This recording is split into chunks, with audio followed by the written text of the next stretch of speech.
Next हमारे पास है Bragg law. Bragg's law जो है, to find the wavelength of X ray beam by crystal we use Bragg's law. तो X ray beam की अगर हमने वेवलेंथ कैलकुलेट करनी है तो हम क्या यूज़ करेंगे, Bragg law. To get an expression for Bragg law consider the diagram 9.20 in which two parallel layers 1 and 2 are incident at the first and second layer of the crystal. तो हम एक diagram use करते हैं जिसमें दो raise जा रही हैं पैरेलल और वो दो लेयर से टकराती हैं, एक फर्स्ट से दूसरी सेकंड से। तो लेट्स सपोज ये क्रिस्टल है और ये हमारे पास जो है क्रिस्टल की लेयर्स हैं और इसके ऊपर ये एटम्स पड़े हैं डॉट वाले। तो दो पैरेलल बीम हम लेते हैं 1 और 2। 1 जो है वो फर्स्ट वाली लेयर से टकराती है और सेकंड जो है वो सेकंड वाली लेयर से टकराती है। अब क्या होगा, the separation between the two layers is D. इन दोनों के दरमियान, लेयर्स के दरमियान जो डिस्टेंस है इस और इस लेयर के दरमियान वो क्या है, डी है, डिस्टेंस डी।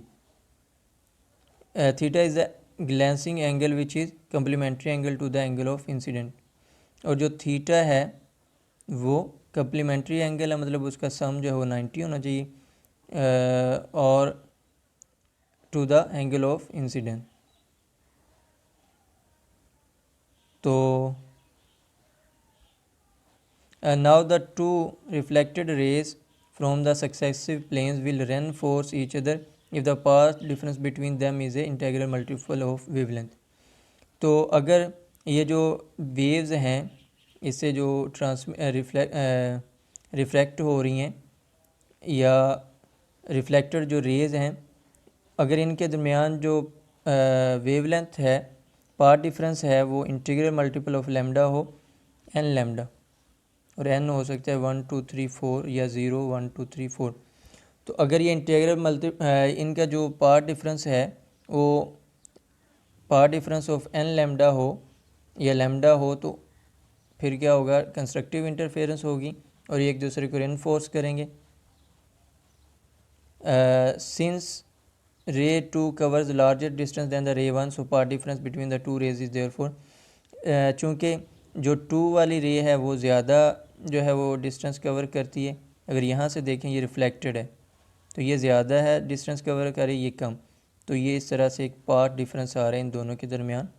वो किसके इक्वल होगा, B C plus C B dash is equal to M lambda. तो B C plus C B dash, ये B C plus C B dash. तो ये जो थी इसने इतना डिस्टेंस कवर किया और इसने ये वाला जो है ये इसके कंपेरेबल है ये वाला और ये वाला, तो बाकी जो एक्स्ट्रा कर रही है ये वाली, तो ये एक्स्ट्रा पाथ डिफरेंस जो है रे 2 ने कवर किया। तो इसका मतलब है एक्स्ट्रा पाथ क्या होगा, B C plus C B is equal to M lambda.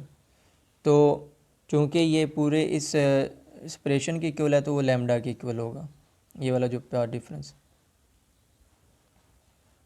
But from the diagram we have, तो बी सी या सी बी डैश जो है वो डी साइन थीटा के इक्वल है।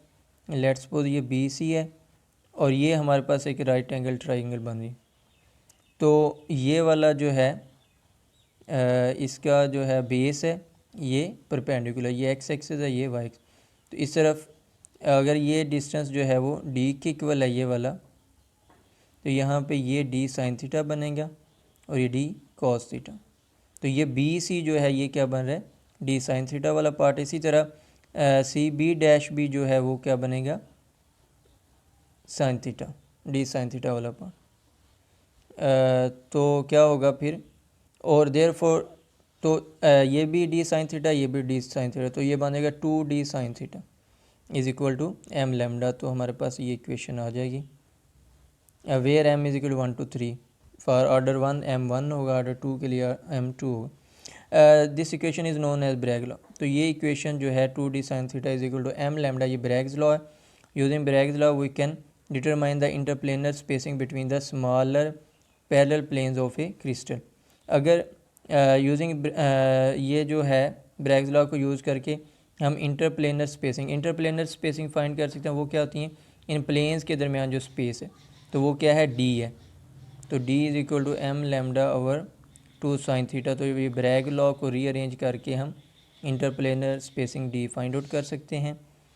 When X ray of known wavelength are allowed to diffract from the X ray diffraction has been very useful in determining the structure of biological important molecules such as hemoglobin, which is an important constituent of blood, and double helix structure of DNA, deoxyribonucleic acid। तो एक्सरेज़ की दूसरी application क्या है x ray diffraction की? एक तो interplanar spacing है जो ब्रैग लॉ को यूज़ करते हैं। फिर एक्सरेज़ की एप्लीकेशन क्या है कि हम जो है किसी भी क्रिस्टल की स्ट्रक्चर या किसी भी बायोलॉजिकल मॉलिक्यूल की स्ट्रक्चर जैसे हेमोग्लोबिन है या DNA की स्ट्रक्चर को एक्सरे डिफ्रैक्शन से जो है वो डिटरमाइन कर सकते हैं। तो यहाँ पे हमारा जो है लेक्चर एंड होता है। नेक्स्ट इंशाल्लाह हम अगले लेक्चर में करेंगे। ओके जी, अल्लाह हाफिज़।